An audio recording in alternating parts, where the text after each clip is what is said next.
देवते संत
Thank you.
देवते संत निमित्त त्या प्रतिमा मी तो सांगत सेवावे असो ठावे सकळा निराकारी ओस दिशा येथे इच्छा पुरतसे मी तो सांगत सेवावे असो ठावे सकळा तुका मने रोकडे केने तुका मने रोकडे केने सेविता येणे पोटदाय मी तो सांगत सेवावे असो ठावे सकळा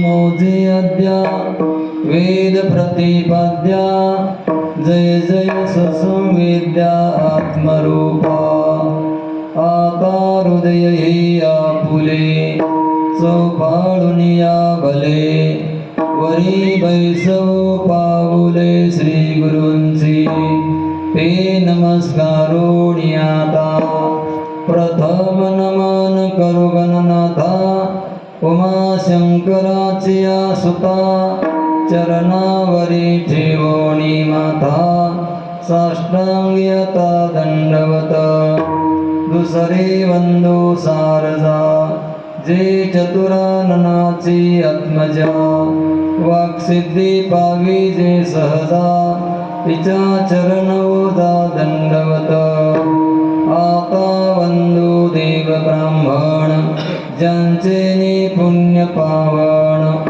प्रसन्न होऊनी श्रोते जन त्या माझे नमन दंडवत आता वंदो साधु सज्जन रात्रंदिवस हरीचे ध्यान विठ्ठल नाम उच्चारती जन त्या माझे नमन दंडवत आता वंदो रंगभूमिका कीर्तनी उभे होती लोका ताळ मृदंग श्रोते देखा त्या माझे नमन दंडवत ऐसे नमन करोनी सकळा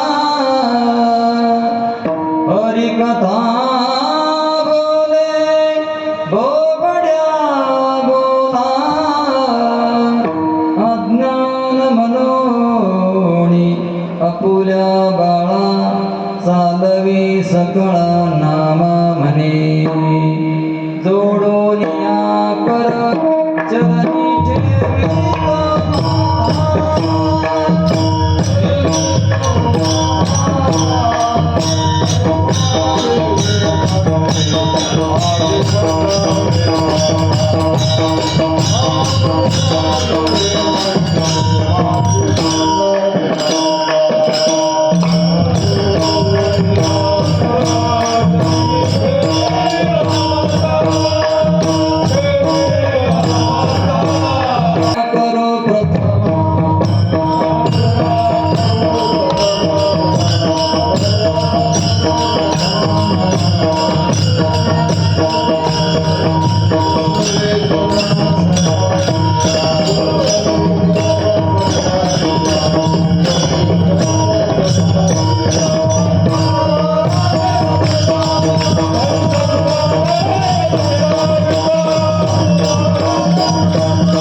देवते संत निमित्त त्या प्रतिमा मी तो सांगत सेवावे असो ठावे सकळा भगवंताच्या सेवेसाठी निवडलेला गंग श्रीमंत संत श्रेष्ठ वैराग्य मूर्ती देहू निवासी जगद्गुरु तुकाराम महाराजांचा असून या अभंगाद्वारे जगद्गुरु तुकाराम महाराज देव आणि संत दोन्ही एक आहे याचं प्रतिपादन करतात विठ्ठल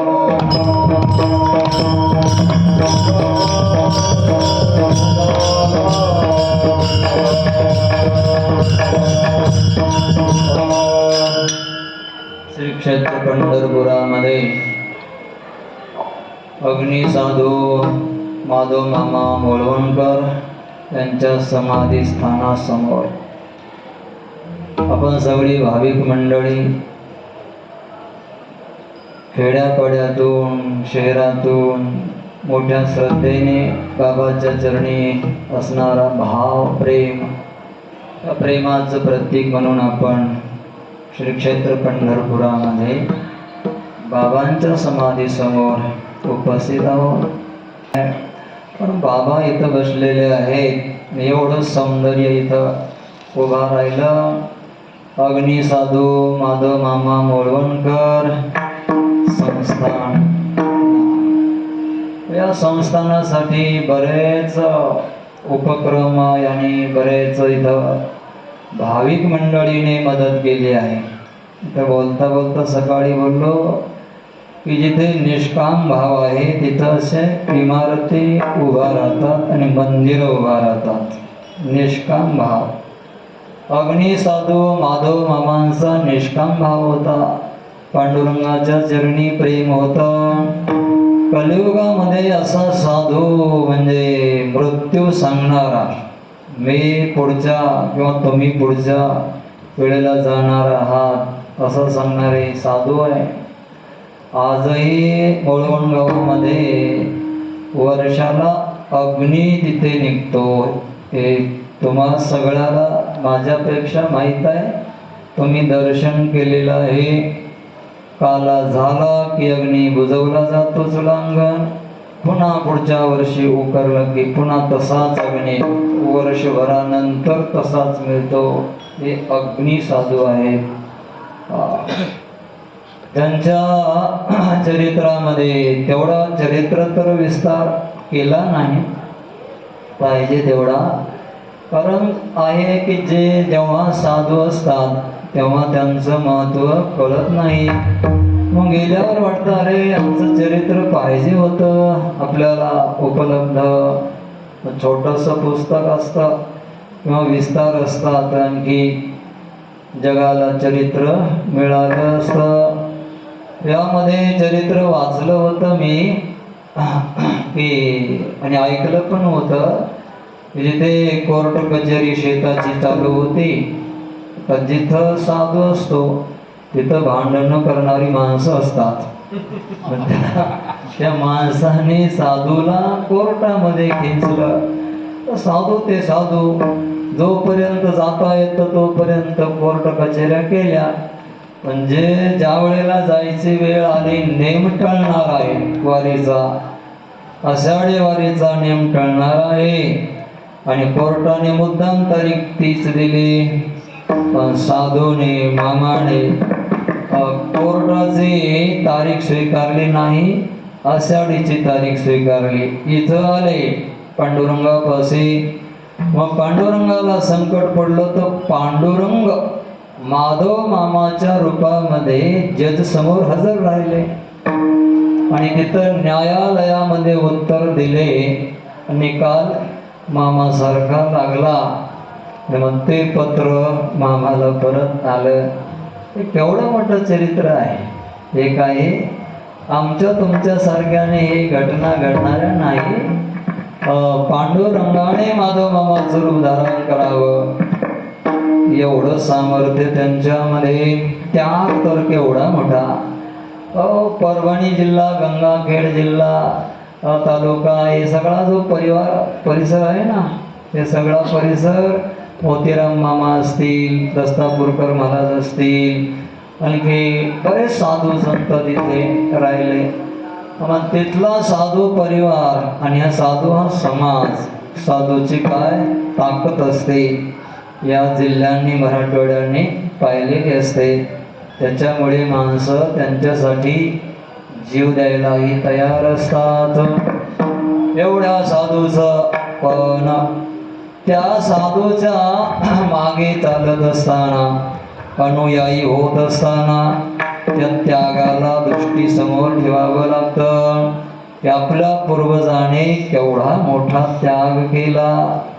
या त्यागाला जर आपण दृष्टी समोर ठेवलं चाललं तर काही कमी पडत नाही. इथं असणारी ट्रस्ट मंडळी, ही ट्रस्ट मंडळी त्याच अधिकाराने त्याच त्यागाच्या भूमिकेने चाललेली आहेत. त्यामध्ये 9 जण असतील, 5 जण असतील.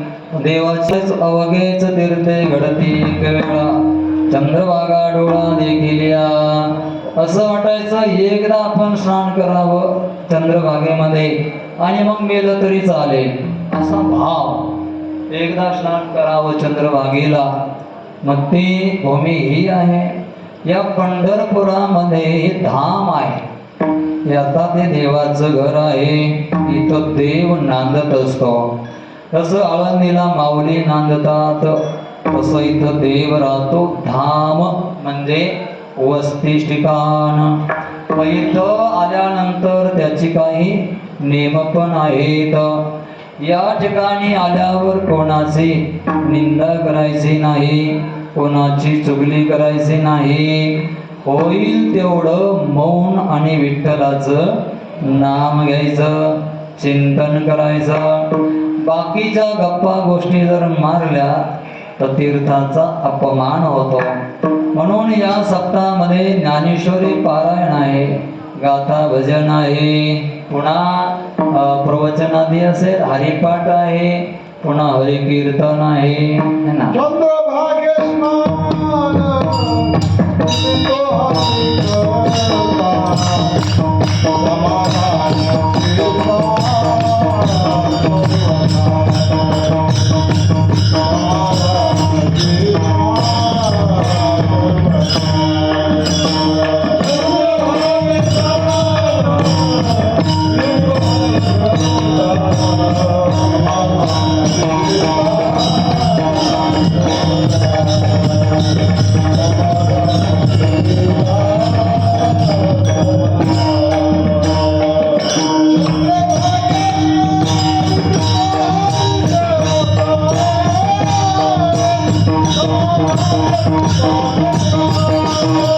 गेली आणि शंकराला सांगितलं की याचा तुम्ही बंदोबस्त करा. त्रिपुरासुर याला मारण्यासाठी शंकर तयार झाले. तर शंकराने युद्ध सुरू केलं. या युद्धामध्ये युद्ध करता करता करता करता करता बराच काल गेला आणि त्या त्रिपुरासुराला शंकराने मारलं. पण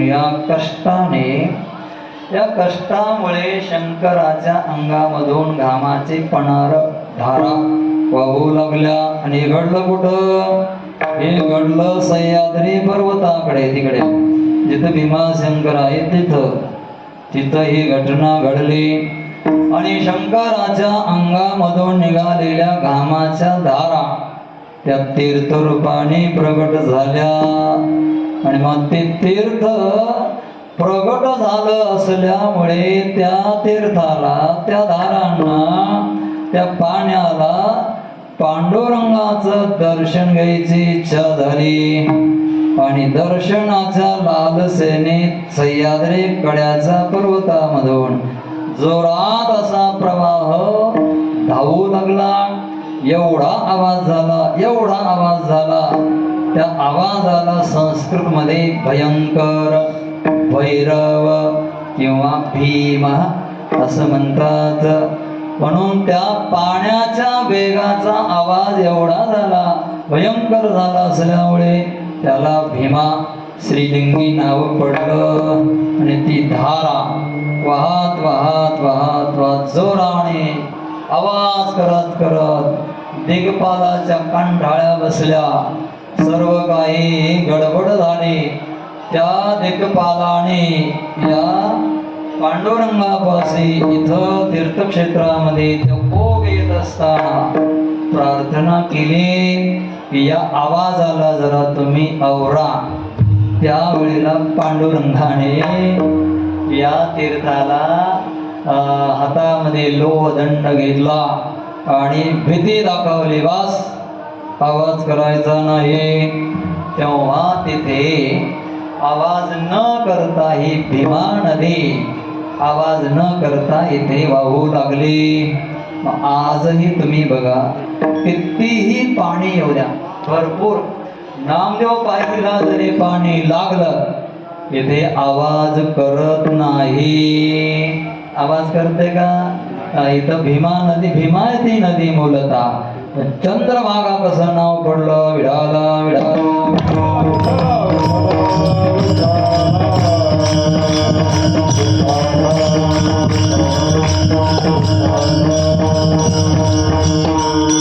पुढे पुढे भीमाशंकराहून निघालेली ही भीमा पुढं आली, इंद्रायणी त्याच्यामध्ये मिळाली. पुन्हा पुढं आली, नीरा नदी तिथं मिळाली. नीरापासून पुन्हा ही इथं उपस्थित झाली. विठाला विठाला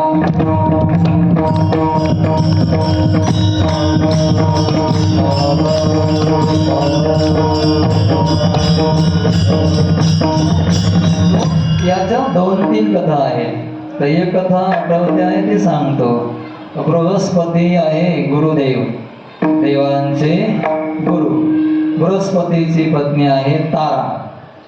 तारेशी या चंद्राने दुर्व्यवहार केला है ना. तारेशी दुर्व्यवहार केला असल्यामुळे बृहस्पतीने चंद्राला शाप दिला की तुला 1000 भोग पडतील, असा ही कथा आहे. पण शाप दिला असल्यामुळे तो घाबरला आणि पुन्हा त्याने विष्णूला प्रार्थना केली की मला याच्यापासून काही सुटका द्या. तेव्हा त्याला सांगितलं, या लोहदंड तीर्थामध्ये, याचं नाव लोहदंड आहे, याचं नाव दिंडीर वन आहे, याचं नाव सूर्यतीर्थ आहे, याचं नाव तिंडीर वन आहे, याचं नाव पंढरपूर आहे, याचं नाव पंढरी आहे. असे बरेच नाव या भूमीचे, या तीर्थाचे आहे. लोहदंड हे पण नाव आहे. दिंडीरव वन खरं नाव असं आहे. काय नाव आहे? दिंडीरव वन. त्याची कथा वेगळी आहे. या तीर्थामध्ये जाऊन तू तिथे शंकराची उपासना कर.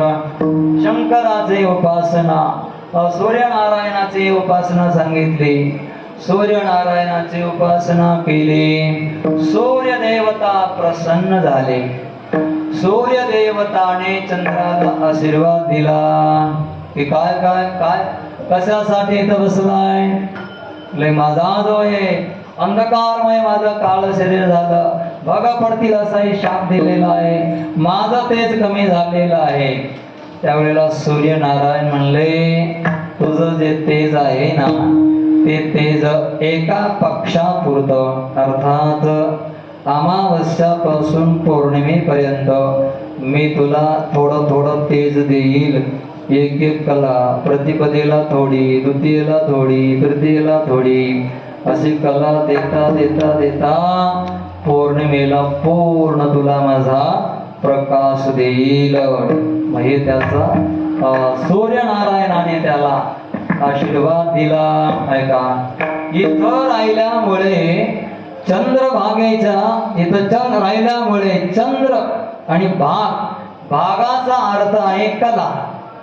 संस्कृतमध्ये त्याला कला म्हणजे भाग, कला म्हणजे त्याचा भाग वाढत वाढत गेला, म्हणून चंद्रभागा स्त्रीलिंगी झालं. चंद्रभागा हे नाव पडलं. लक्षात येत आहे ना? चंद्र राहिला आणि चंद्राचा भाग, कला वाढत वाढत या नदीच्या काठी गेला असल्यामुळे त्याला चंद्रभागा नाव पडलं. विडालं विडालं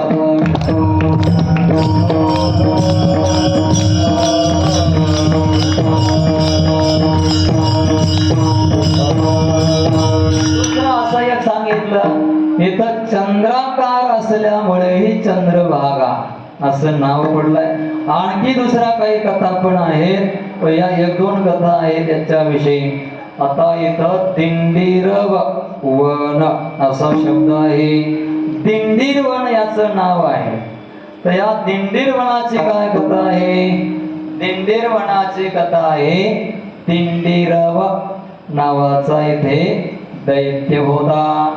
मग या दैत्याच्या त्रासाने त्रस्त झालेली देवता लोक विढाला विढाला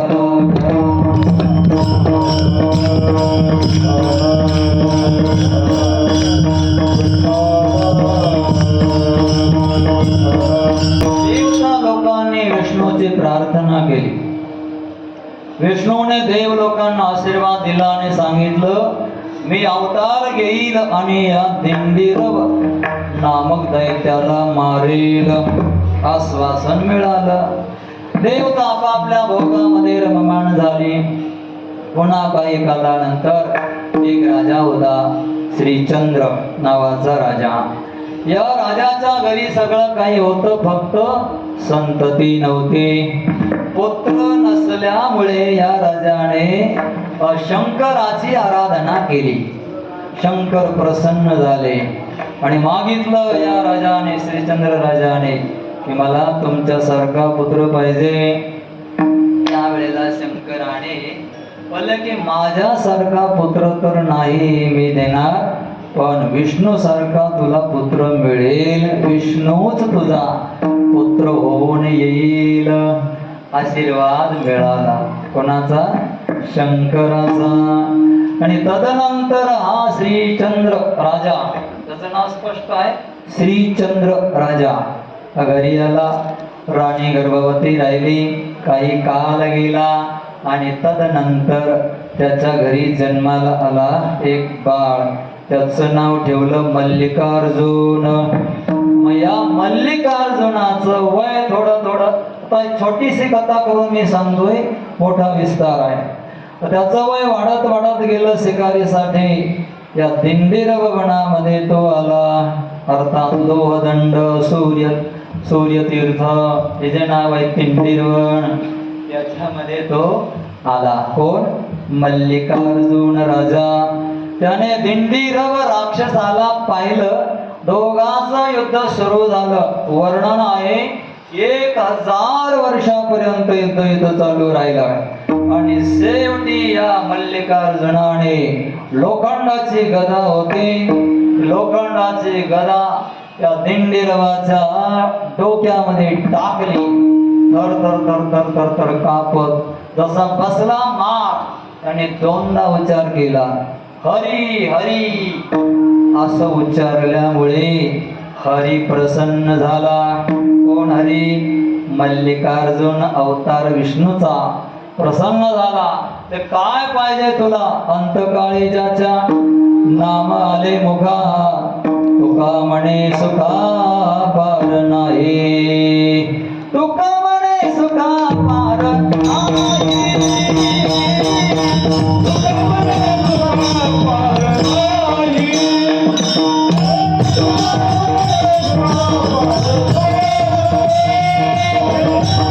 जे पाहिजे ते मागून घे. काय पाहिजे तुला?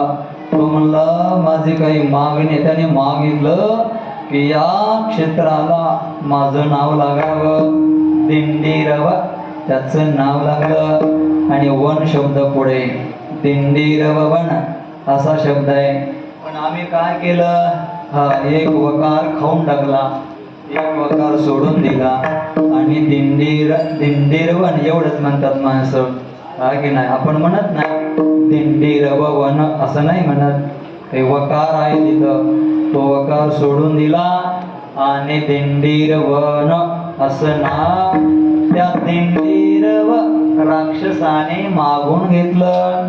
पुन्हा तो म्हणला इथं सूर्य तीर्थ हे आहेत, याचं हे नाव सूर्या. पुन्हा त्याने मागून घेतलं, हे मल्लिकार्जुन भगवान, इथं जे जे कोणी माझ्यासारखे पापी येतील त्यांचं पण तुम्ही इथं राहून उद्धार करा. त्याच्यामुळे मल्लिकार्जुन या क्षत्राची देवता आहे, अर्थात विष्णू परमात्मा. दिंडीरवन याला म्हणतात, दिंडीरव वन, सूर्यतीर्थ, लोहदंड. लोहदंड का नाव पडलं? आता लोहदंड नाव म्हणजे मल्लिकार्जुनाने या राक्षसाला लोखंडाच्या दंडाने, गदेने मारलं असल्यामुळे त्याला लोहदंड क्षेत्र, लोहदंड तीर्थ असं नाव पडलं. आणि सूर्यतीर्थ, सूर्यनारायणाची उपासना केली. त्याच्या मागे सांगितलं ना आत्ताच मी, याच्यामुळे तिंडीरवन असंही नाव आहे याला. काय? तिंडीरवन. तिंडीर या शब्दाचा अर्थ संस्कृत मध्ये चिंच आहे. या पहिल्या कालामध्ये जेव्हा रुक्मिणी रुसून आली होती तेव्हा चिंचाची झाड जास्त होती, म्हणून तिंडीरवन म्हणायचे. दिंडीरवनही तेव्हाही त्याच्याही अगोदर नाव पडलं होतं. ऐका, मग ही रुक्मिणी आई साहेब का रुसून आल्या इथं येण्याचं कारण काय आहे? एकदा भगवान श्रीकृष्ण द्वारकेचा राजा झाला. द्वारकेचा राजा झाल्यानंतर 16,108 पत्न्याचा मालक झाला. पण तरीही एकदा अशी कथा आहे, श्री राधा राणी द्वारकेमध्ये आली. तर बऱ्याच कालानंतर राधा राणी आली असल्यामुळे सगळ्या राण्यापेक्षा आवडणारी राधा राणी आहे. तसं पाहायला गेलं तर सगळ्याच आवडतात, नाही असं नाहीये, पण त्यातली त्यात विठ्ठल विठ्ठल.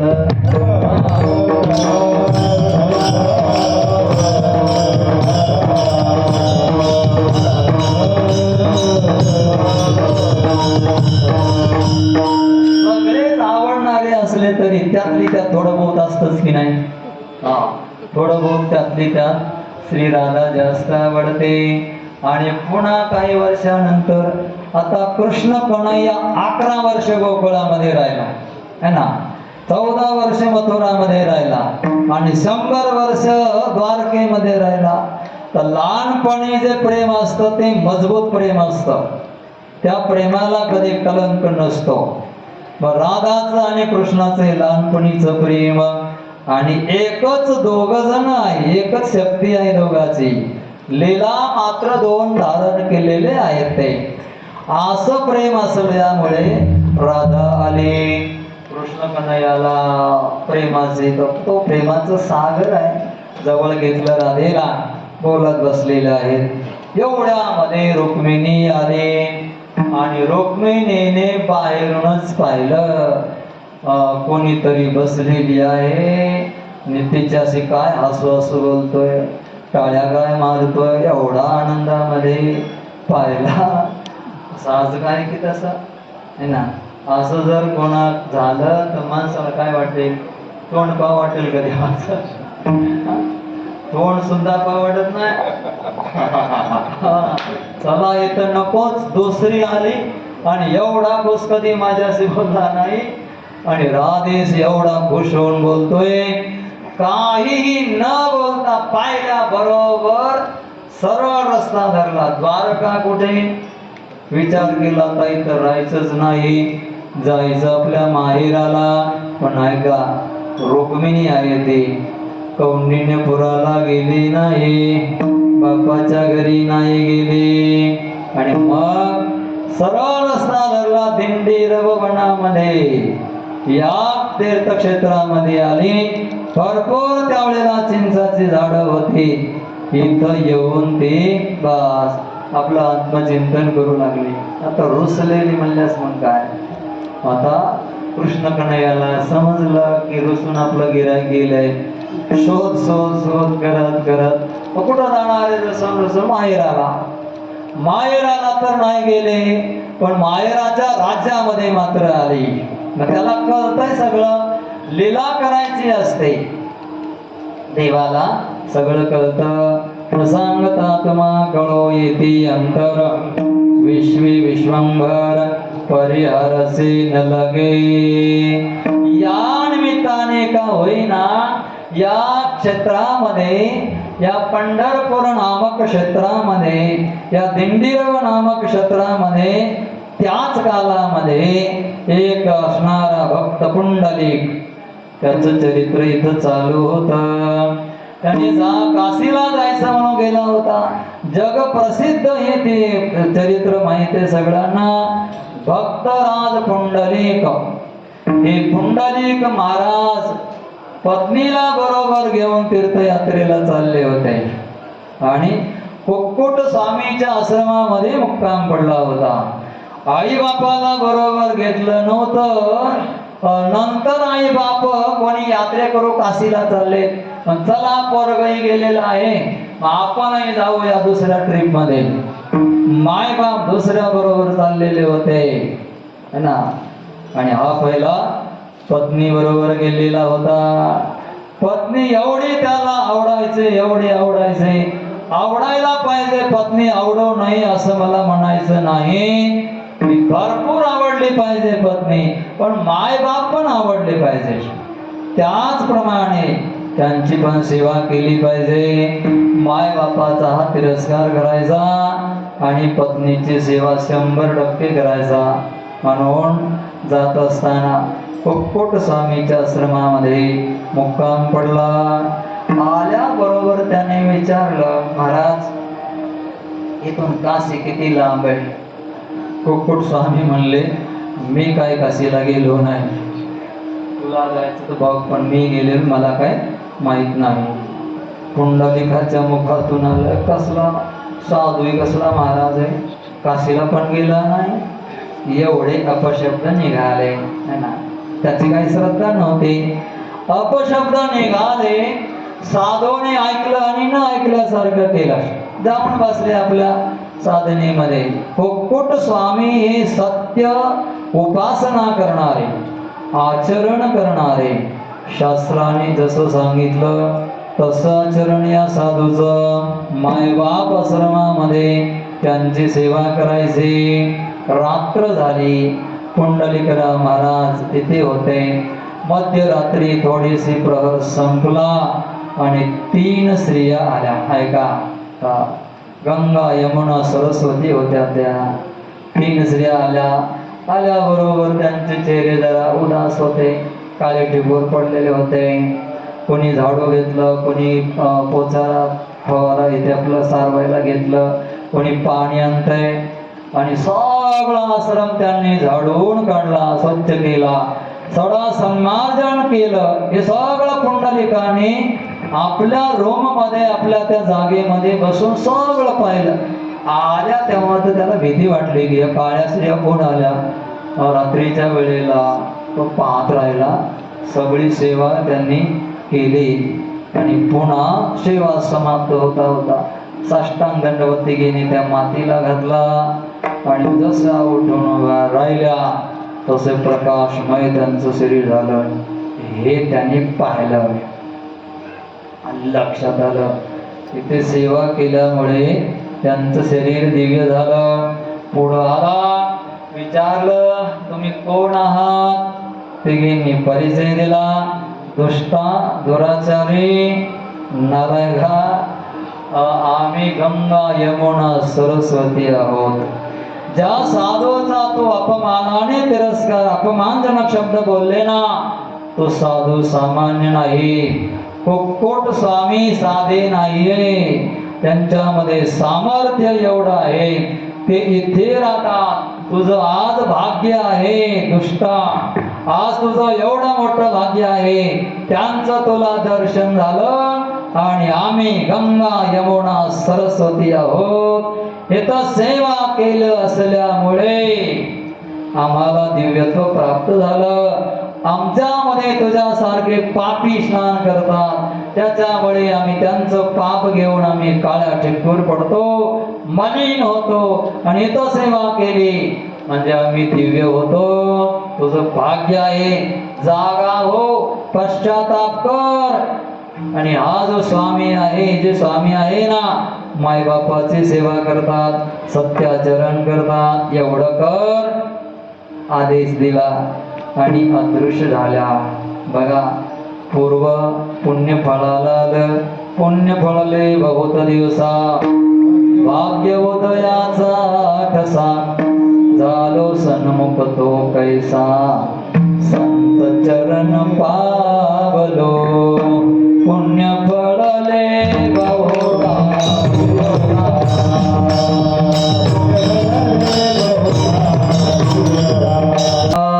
आणि मग या क्षेत्रामध्ये येऊन पुंडलिकाने सेवा आरंभ केली मायबापाची. जसं पाहिजे तसं पत्नीचा तिरस्कार नाही केला, स्वीकार केला. स्वीकार करायचा, सेवा सुरुवात केली. त्या कालामध्ये पुंडलिकरा इथं होते आणि त्याच कालामध्ये रुक्मिणी रुसून इथं आली. चिंचेच्या या बगीच्यामध्ये, या तीर्थक्षेत्रामध्ये. आणि मग तिथे देवाला वाटलं चला आपल्या पत्नी रुसून गेल्या आहेत, त्यांच्या निमित्तांना बी वाईट वाटू नये की मी गेले ते गेले, मागे कधी आला बी नाही माझ्या, म्हणून आणि भक्ताची पण भेट घ्यायची आहे, दोघांचंही समाधान होईल. म्हणून श्रीकृष्ण कन्हैया या दिंडीर भवनामध्ये आले. दिंडीर भवनामध्ये आले तर रुक्मिणीची भेट घेतली, शांतवन केलं. सांगितलं की असं आहे, राधा आणि मी दोन्ही एक आहे, दोघांचा संवाद. तू पण माझी छायाच आहे, माझ्या हजारो पत्न्या आहेत, हे सगळा माझा विश्व परिवार आहे.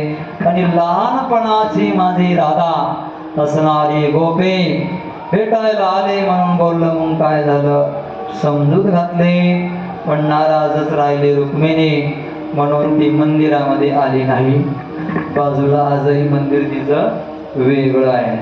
हे एवढंच ठिकाण आहे इथलं पंढरपुरातलं की आई साहेब वेगळ्या राहतात, त्या तिथं देवापाशी नाही.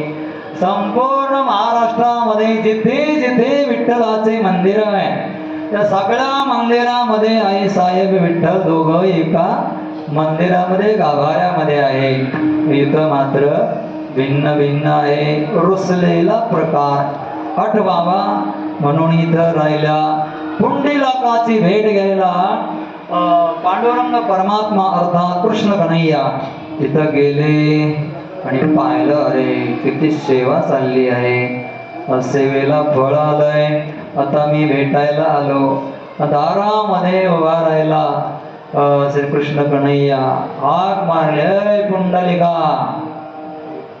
सेवा करत होता मायबापाचे, मस्तक मांडीवर आहेत, डोकं वगैरे सेवा चालू होती, हवा मारणं, अनेक प्रकारची सेवा. पुंडलिकाने आवाज ऐकला होता, पण जवळच वीट होती. ऐका, मी मुद्दाम कथा हे सांगत आहे, या निमित्ताने माझंही चिंतन होईल आणि आपल्यालाही जर माहीत नसलं तर चिंतन होईल, यासाठी. वीट तिथं पडलेली होती. आता ही वीट कोण होती, ज्याच्यावर पांडुरंग उभा राहणार ना, ही वीट होती वृत्रासुर नावाचा राक्षस होता. या राक्षसाने इंद्राचं पद मिळावं म्हणून फार मोठी तपश्चर्या सुरू केली. आता इंद्राचा जो स्वभाव आहे, आपलं पद कोणाला द्यायचं नाही. बाकीचं सगळं देऊ शकतो माणूस, पण आपलं पद नाही देऊ शकत. आपली गादी जर जात असेल, कोणी असला तरी जमणार नाही. तो इंद्र आहे. वृत्रासुर मुद्दाम इंद्राचं आसन प्राप्त करण्यासाठी तपश्चर्या करतो आहे, हे इंद्राला कळालं. इंद्राने स्वतः न येता चालाकी केली.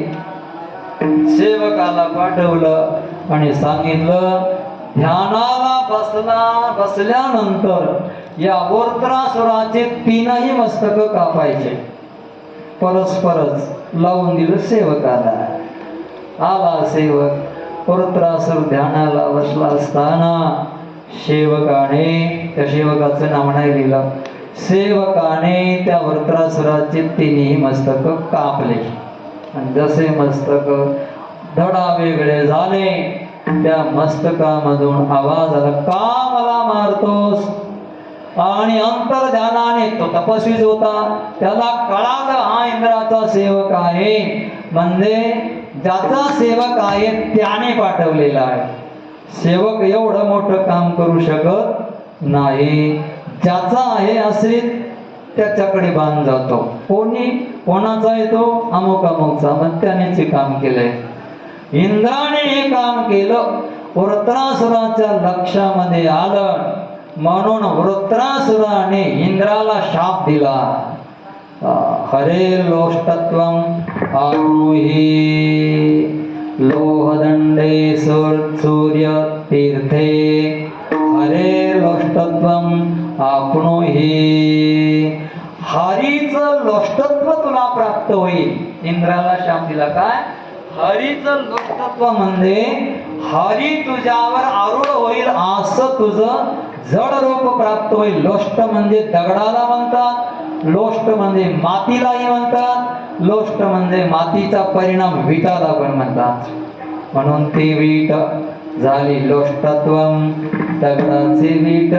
तो असणारा इंद्र बनला, तिथं पडला. वृत्रासुराने तो श्राप दिला. इंद्र घाबरला. विष्णूची प्रार्थना केली, माझा उद्धार कसा होईल? विष्णूने आकाशवाणीने सांगितलं, तुझा उद्धार मी करेल, तुझ्यावर मी दोन्ही पाय ठेवून उभा राहील, त्यावेळेला तुझे सगळे शापामधून मुक्ती होईल. ती वीट होती जवळच. पुंडलिकाने ती वीट घेतली, मागे भिरकाविली वीट. ब्रह्म मार्ग चुकले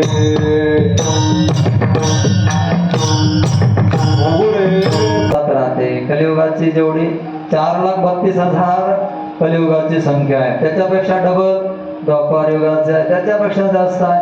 हे चारही युग ज्या वेळेला एकदा जातात त्यावेळेला त्याला एक चौकडी युग महायुग असं म्हणतात. असे चारही युग ज्या वेळेला 72 वेळेला जातात त्यावेळेला मन्वंतर असं नाव पडतं.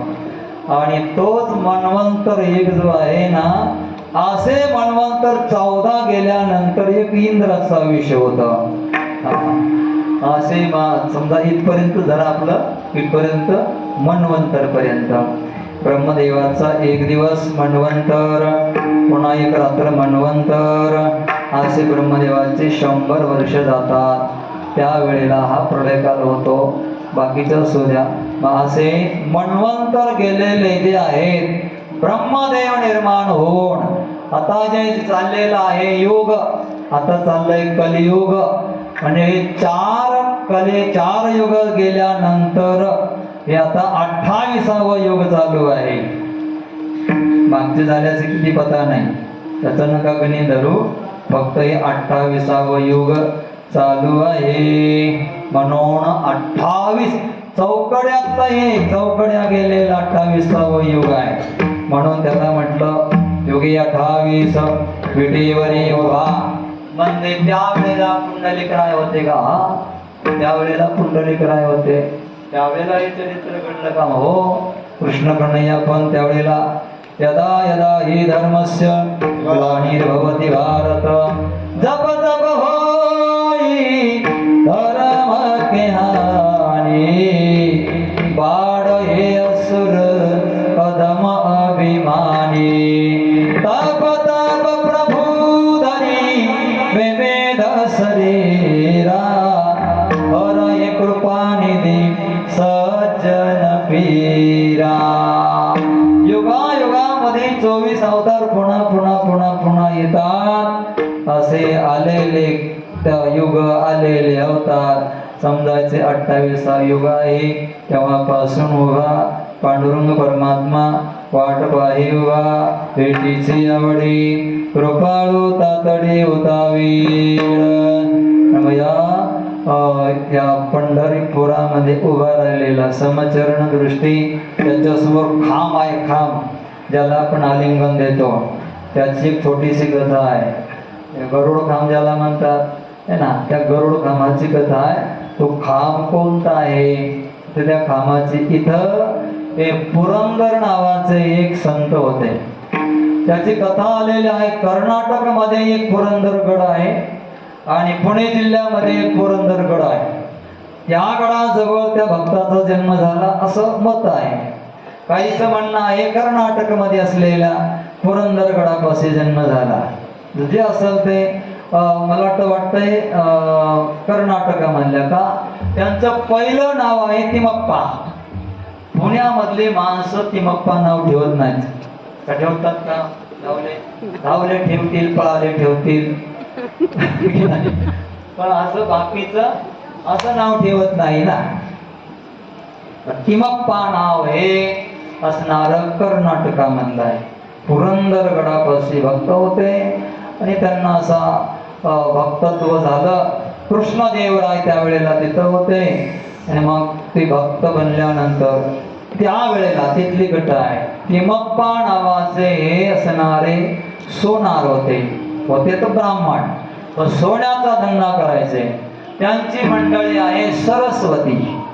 तिमप्पा आणि सरस्वती या सोन्याचा धंदा करून या तिमप्पाला भरपूर श्रीमंती आली. एवढी श्रीमंती आली, एवढी सोनं नाणं सगळं घरामध्ये असायचं. एकदा पांडुरंग परमात्म्याने परीक्षा घ्यायची ठरवलं तिमप्पाची. तिमप्पाच्या घरी ब्राह्मणाच्या रूपामध्ये आले. ब्राह्मणाच्या रूपामध्ये येऊन मागितलं काहीतरी द्या, मला काहीतरी धन पैसा द्या, काहीतरी द्या. आता हे तिमप्पा कंजूस होते. कंजूस असल्यामुळे त्यांनी सापमना केलं, मी काही तुम्हाला देऊ शकत नाही. गेले बोलून तिमप्पा बाहेर सोन्याच्या दुकानावर. तो पत्नी मात्र भाविक होती, नाव आहे सरस्वती. या सरस्वती पत्नीने आता मालकाचं जे आहे धन दौलत पैसा ते तर आपण देऊ शकत नाही, पण स्वतःची नथनी जी होती ती मात्र तिने त्या ब्राह्मणाला देऊन टाकली. तो ब्राह्मणाने ती नथनी घेतली आणि योगा तो पांडुरंगच होता. ज्या दुकानावर तिचा मालक बसलेला आहे सोनार होऊन तिमप्पा तिथेच मोडायला गेले. ती नथनी घेतली, पैसे दिले, ओळखली नथनी ही तर माझ्या पत्नीची नथनी आहे. पैसे तर देऊन टाकले. वापस घरी आले. बायकोला विचारलं तुझी नथनी कुठे आहे, नथ कुठे आहे. दटावलं. ती घाबरली. तिला माहित होतं यांचा स्वभाव कसा आहे, ते फार कंजूस आहेत आणि मी तर नथनी दान केली. मोठी नथनी असेल ना, ती काय 1-2 तोळ्याची थोडीच आहे, सोनाराच्या घरची असेल ना. ती घाबरली. ती मालकाचा स्वभाव कडक आहे, आता काही खरं नाही, आपल्याला मारणार. म्हणून तिने भीतीपोटी विष घेण्याचा प्रयत्न केला. विष टाकलं ग्लासमध्ये, पिनार ग्लासमध्ये विष घेतलं. प्यायला जसा पुढं गेला तर त्याच्यामध्ये नथ तिला दिसली ग्लासमध्ये. तिने ती नथ घेतली. ओ मालकनी बघा नथ, त्यांच्यापाशी दिली. वाटलं इथं कशी काय, तिला तर आश्चर्यच वाटलं, पण मालकालाही आश्चर्य वाटलं. ती नथनी घेतली. तीच नथ आहे जी दुकानामध्ये त्या ब्राह्मणाने मला दिली, मोडली, मी पैसे दिले. तीच नथ आहे. पळत पळत दुकानामध्ये गेला. तर दुकानामध्ये पाहायला गेला, जी नथ त्या ब्राह्मणाने दिली होती ती तर तिथे नाही, हीच आहे. तेवढ्याशा चमत्काराने त्या तिमप्पाला वैराग्य झालं. सगळं दान धर्म सोना नाणं जमीन घरासहित दान दिलं आणि भक्त झाला. आणि भक्त होऊन एका व्यासाकडून दीक्षा घेतली. नाव ठेवलं त्यांचं पुरंदरदास आणि त्यांचं दुसरं नाव पडलं कनकदास. सोनं याने दान दिलं आणि सोन्याच्या परिणामाने चमत्काराने त्याला वैराग्य झालं, म्हणून यांना कनकदास नाव पडलं आणि त्यांचंच नाव आहे पुरंदरदास. नगरी सोडली, पांडुरंगाचं दर्शन करायचं, पंढरपूरला आले. आता ऐका, इथे राहिले. गोड कथा आहे. कीर्तन तर आपण रोजच ऐकतो. गोड कथा आहे. इथं ते राहू लागले. इथं राहिले असताना इथे एक नर्तकी होती पंढरपुरात. नृत्य सुंदर करायची, दिसायलाही सुंदर होती, कला भारी होती. त्या कालामध्ये कला भारी असल्यामुळे नर्तकी तिचं काम होतं. पण ऐका, नर्तकी नाचण्याचं काम होतं, पण कृष्णाची पांडुरंगाची ती परम भक्त होती. एक किंचितही दिला कशाचाच डाग नव्हता. शुद्ध नृत्य करायची, पांडुरंगाची ती पूजा जसं भक्त करतोय, भक्तच होती ती. फक्त नर्तन करणं, नाचणं हा तिचा व्यवसाय होता. गंगा म्हणून ती नाचायची पण स्पर्श नाही करून द्यायची. हा, गंगा म्हणून नाचणं काम करायचं. ती कला म्हणून दाखवायची. देवाची भक्ती पांडुरंगाची करायची. एकदा ऐका, एकदा पांडुरंगाने पुरंदर दासाचं रूप धारण केलं आणि या नर्तकीपाशी आले. नर्तकीपाशी एवढी इच्छा केली, देवी बघा तुझं नाचणं बघायचं आहे. म्हणले महाराज तुम्ही पुरंदरदासजी. बोले हा मग तू पण भक्तच आहे ना, भक्ताला पण पाहावंसे वाटतंय. तुझी कला भारी आहे. तिनं भक्ताला प्रसन्न करण्यासाठी, कोण होता तो भक्त? बोला. देव. देव होता विठ्ठल. पुरंदरदासाचं रूप घेऊन आला. भक्ताची इच्छा पूर्ण करायची म्हणून नर्तिकेने या सुंदर असा नृत्य केलं. रात्रभर तिच्या नृत्याला तो पांडुरंग पुरंदरदास रूपामध्ये पाहत राहिला. आलिंगन दिलं आणि जाता जाता सांगितलं मी प्रसन्न आहे तुझ्यावर. हे माझ्या हातातलं सोन्याचं कंकण घे. तिला देऊन टाकलं सोन्याचं कंकण. आला विटेवर उभा राहिला. सकाळी ब्राह्मण लोक आले पूजा करायला. सोन्याचं कंकण नाही. कोणी चोरलं कोणी चोरलं. शोधाशोध सुरू झाली. हिच्यापर्यंत पोहोचले सेवक. सापडलं सोन्याचं कंकण. पकडलं तिला. सांग कोणी दिला तुला? बोले पुरंदरदास महाराजांनी. अरे ढोंगी, पुरंदरदास भजन करतो चंद्रभागेच्या काठी आणि हा धंदा करतो का? पकडा. पकडलं पुरंदरदासाला. त्यांना तर काहीच कळेना मी कधी गेलो काय झालं. घाबरले. पण आता लोक मानतील कसं? महाराज चुकायची वेळ लोक मानत नाहीत. चुकला महाराज बास. पुरंदरदासांना काही कळेना. लोकांना संधी मिळाली. पकडलं पुरंदरदासांना. लातूर जिल्ह्यामध्ये मानतात बरं. मानता नाही. चुकलं तरी मान. आता माझ्या समाज उदार आहे. मानतात मोठे. ते म्हणतात जाऊ द्या एखादी चूक झाली काय हरकत आहे. पण लोकांनी पकडलं. राजाने आदेश दिला. आणि ऐका पुढची कथा मला सांगायची. पुरंदरदासाला पकडून मंदिरामध्ये खांबाला बांधलं आणि मारायला जेव्हा सुरुवात करणार आहे तेव्हा पांडुरंगाने आतून आवाज दिला हो त्यांचा दोष नाहीये. मीच पुरंदराचं रूप धारण केलं होतं. त्यांना सोडा. पांडुरंगाने आकाशवाणीने आतून गाभाऱ्यातून आवाज दिला आणि तोच खांब आहे ज्याला आपण आज आलिंगन देतो. गरुड खांब म्हणतात त्याला. त्याला कनकदास खांबही म्हणतात. अशी सुंदर कथा मला या निमित्ताने वाचायला भेटली. ते तुमच्या समोर मांडायचा मी प्रयत्न करतो आहे. या सगळ्या पंढरपुरामध्ये 23 मंदिर आहेत. 23 देवता इथं बसलेल्या आहेत. त्याच्यामध्ये ताक पित्या विठोबा. देवाचं दर्शन नाही झालं तर कमीत कमी ताक पिणारा विठोबा त्याचं तरी दर्शन घ्यावं.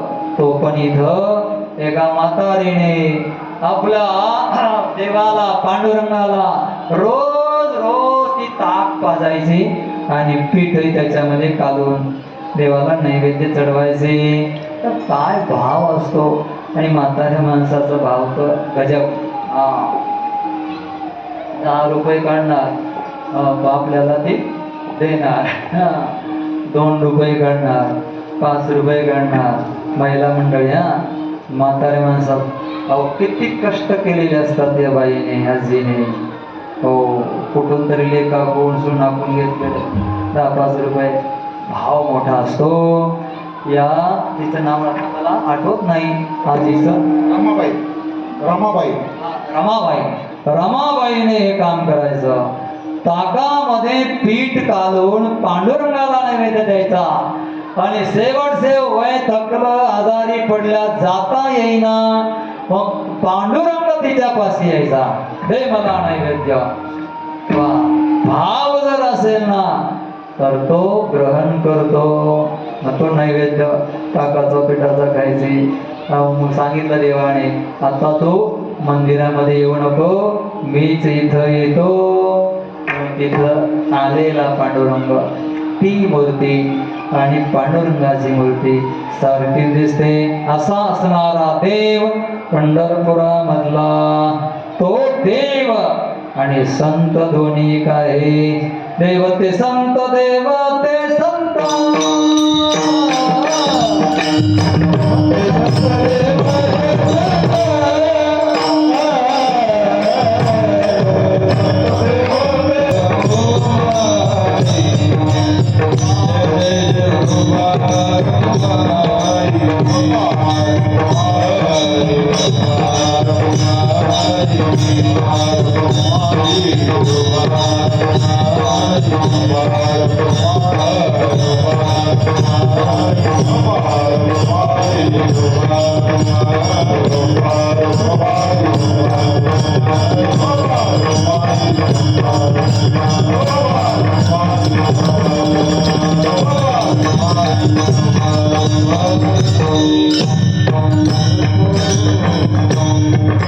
देव आणि माधव मामा दोन्ही एक आहे. कोणते संत घ्या, संत साधू देवापेक्षा वेगळे नाही. तोची तो निरुता, समदृष्टी तत्वता, हरी म्हणे पंडसुता, तोची ब्रह्म चुकिता तुलनेसी, ब्रह्म तुकासी आले, मनोनी रामेश्वरे चरणी मस्तक ठेविले. कोणत्या प्रकाराने देवाने संत दोन्ही एक आहे, स्वरूपाने देवाने संत दोन्ही एक आहे, गुणाने देवाने संत दोन्ही एक आहे, क्रियाने देवाने संत दोन्ही एक आहे आणि फलाने देवाने संत दोन्ही एक आहे. स्वरूप देवाचं जसं आहे तसंच संतांचं आहे. देवाचं कसं स्वरूप आहे, सच्चिदानंद रूपाय विश्वोत्पत्त्यादि हेतवे तापत्रय विनाशाय श्रीकृष्णाय वयं नमः. आनंद अद्वय नित्य निरामय जे का निज ध्येय योगी असे. देवाचं जसं स्वरूप आहे सत आहे, चित म्हणजे ज्ञान आहे आणि आनंद आहे, तसं संतांचं पण आहे. स्वरूपाने संत आणि भगवंत दोन्ही एक आहे. गुणाने सद्गुणाने, गुण जेवढे भगवंताचे आहे चांगले, ते सगळे चांगलेच आहे. देवाचे गुण वाईट नसतात आणि संताचे पण सगळेच गुण चांगले असतात. जसं एक अभंग आहे ना, चंदनाच्या अंगाला अवगुण पाहायची वेळ आली तरी सापडतच नाही. चंदनाचे हात पायही चंदन, परिसा नाही न पवने तुका म्हणे, पैसा सज्जनापासून, ऐसा सज्जनापासून पाहता अवगुण मिळेची ना. वा वा, अवगुण सुद्धा संतापाशी पाहायला जरी गेलं ना तरी मिळणार नाही संतापाशी. मग लोक विरोध का करतात, मग लोक विरोध करतात सहन होत नाही म्हणून.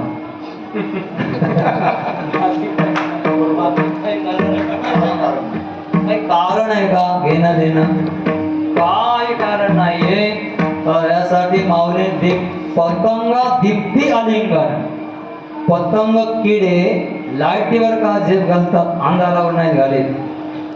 लाईटीवर का, त्यांना ते सहन होत नाही प्रकाश, म्हणून हे किडे संतावर झेप घालत असतात, कारण त्यांना ते सहन होत नाही. प्रगती आहे ना, मन एक, कुत्र्याला गती आणि माणसाला प्रगती सहन होत नाही आणि ते आपले आपले होत नाही, दुसऱ्याची जाऊ द्या. म्हणून त्यांचे सहन न होत असल्यामुळे माणसं विरोध करत असतात. असे संत आहे स्वरूपाने, गुणाने, सद्गुणाने, सद्गुण पूर्ण ओतंभूत भरलेलं. जसं 16 कॅरेट, ज्याला 24% कॅरेट सोनं म्हणतात, तसं संत असतात. म्हणूनच आपल्या संप्रदायामध्ये आपल्याला साधूला दृष्टी लागू नये म्हणून काळा टिक्का बुक्का लावत असतो आपण. त्याचं प्रतीक आहे तुळशी बुक्का आधी असतो ना आपल्या कारण सगळे सद्गुण असतात, त्या सद्गुणाला दृष्टी लागू नये समाजाची, म्हणून काळा बुक्का आपल्या मस्तकाला आपण लावत असतो. गुणाने सद्गुणाने संत आणि भगवंत दोन्ही एक आहे. देवाचे गुण कोण? देवता अनंत गुणाचा भंडार आहे. त्यामध्ये ऐका, यशस्वी औदार्य, ज्ञान, वैराग्य, ऐश्वर्य हे साहे गुणवर्य वसती जेथ. हे 6 गुण यश, श्री, औदार्य, ज्ञान, वैराग्य, ऐश्वर्य हे देवापाशी जसे आहे तसेच संतापाशी आहे. पुन्हा क्रियाने सुद्धा देवाने संत दोन्ही एक आहे. काय क्रिया आहे देवाची? घेऊन या चक्रगदा हाची धंदा करीतो, राखी पायापाशी दुर्जनाशी संहारे. संत तेच काम करतात, धर्माची संस्थापना, अधर्माचा नाश करणं. उलट पक्षी संत एक काकणपुडं आहे. देव हा दुर्जनाचा नाश करतो, संत दुर्जनाचा नाश करत नाही, त्यांच्या दुर्जनत्वाचा नाश करतात. जे खळाचे व्यंकटी सांडो, या सत्कर्मी रती वाढो, भोवता परस्परे पडो मैत्र जवांचे. क्रियाने सुद्धा संत आणि भगवंत दोन्ही एक आहे. पुन्हा फलाने सुद्धा संत आणि भगवंत दोन्ही एक आहे. देवाच्या धामाचं फल, संताच्या धामाचं फल, देवाच्या रूपाचं फल, संताच्या रूपाचं फल, देवाच्या गुणाचं फल, लीलेचं फल, संताच्या गुणाचं लीलेचं फल, आणि देवाच्या नामाचं फल, संताच्या नामाचं फल दोन्ही समान आहे. देवाच्या नामाचं फल हरि उच्चारणे अनंत पाप रसी जातील लयासी क्षण मात्रे. देवाच्या नामाचं फल आहे. देवाच्या पुन्हा नामाचं फल पुण्यवंत व्हावे, घेता सज्जनाची नावे, निघे माझी वाचा तुटी. पुन्हा जन्म मरण समाप्त होतं. ज्ञानदेव म्हणे हरी जप करणे, तुटेल धरणे प्रपंचाचे. आणि पुन्हा मोक्ष मिळतो. मुखी नाम हाती मोक्ष, ऐसी साक्ष बहुतांचे. संतांचं तसंच आहे. तुका म्हणे पापे जाते संताची आजपे, पुण्यवंत व्हावे, घेता सज्जनाची नावे. आणि दर्शनाने मोक्ष, ऐसे ऐसेयाने भेटते ते साधू, ज्यांच्या दर्शने तुटे भव बंधू, जे का मोक्ष सिद्धी तीर्थे बंधुरे. म्हणून फलाने सुद्धा संत आणि भगवंत दोन्ही एक आहे. आणि जेवढं महाराष्ट्राने साधूचं नाम घेतलं तेवढं कोणत्याच प्रांताने साधूचं नाम घेतलं नाही. तुम्ही बघा, आपण आळंदीला दिंडीमध्ये जातो की नाही? आता उद्या समजा आपली दिंडी पंढरपुरात निघाली, आपण काय म्हणत जाणार? ज्ञानोबा तुकाराम, ज्ञानोबा तुकाराम.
देवाशी ब्रह्मलीन प्रल्हादजी महाराज बडवे होते.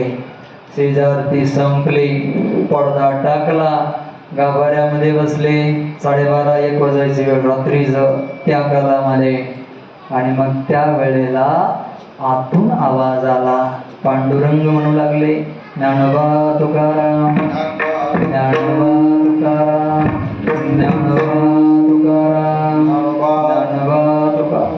तर पता नाही, मलाही माहित नाही बाबा भरत महाराज, आणि तुम्हालाही माहित आहे का पता नाही, ही चाल कोणी लावली असं माहित आहे का?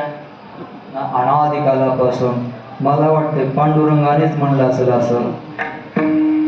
असं सांगतात ज्ञानेश्वर महाराजांच्या पुढं हैबत बाबा विना घेऊन त्यावेळेस चाल म्हणत होती. हो, त्यावेळेस समाधी डोलायची.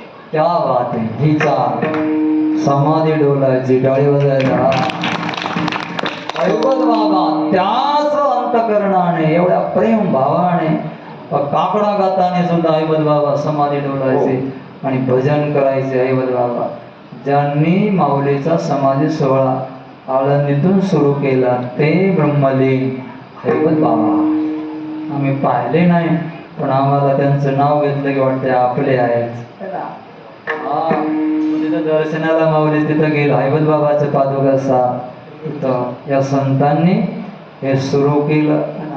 मग संतांचं नाव सोहळ्यामध्ये आपण चाललो ना, दिंडीमध्ये जाता जाता सांगतो, काय तुम्हाला येत नाही ना, काय हरकत नाही, काकडा येत नाही, नाटाच्या भंग येत नाही, तीर्थावळी नाही, समाधी नाही, काय येत नाही, नाही येत, काही हरकत नाही, फक्त ज्ञानोबा तुकाराम म्हणत राहा. समाधीचा आपला पालखी सोहळा, आपली तीर्थयात्रा पूर्ण होते. आणि तसंच आहे, तुम्ही बघा ना काय प्रभाव आहे माऊलीच्या समाधी सोहळ्याचा. कसाही वेळा जरी आला, चोर जरी आला तरी, चोर तर जास्त भजन करतो, चोर जरी आला तरी माऊली माऊली माऊली माऊली, मोठ्या मोठ्या माळा, पताका मोठी, टाळा मोठा, दिसायला पण तगडा, वाटतं मोठा साधू आहे, तो पण भजन करतच राहतो. पण मी सांगता सांगतो, तू चोरी तर कर, तुझा उद्धारच होईल. फक्त तू माऊली बोल देता, तू माऊली बोलला ना, तुझा उद्धारच आहे. मी असं बोलत नाही, शिव महापुराणामध्ये याचं प्रमाण आहे. दंबे पाखंडे कसा का असेना, जो कोणी असेल आणि त्याने त्रिपुंड लावलेला असेल, गळ्यामध्ये रुद्राक्षाच्या माळा असतील, तुळशीची माळ असेल, मुखामध्ये ढोंग म्हणून का होईना नाम घेत असेल, त्याला यमराज म्हणतात माझ्या दरबारात आणायचं नाही, त्याला डायरेक्ट तिकडे विष्णूच्या दरबारात पाठवायचं. त्याचा अर्थ काय? त्याचा पण उद्धार होतो, कसा का असेना उद्धार होतो. म्हणजे नाम, संतांचं नाम आणि देवाचं नाम बरोबर, या सगळ्या क्रिया बरोबर तुलनाने असल्यामुळे देवते संत देव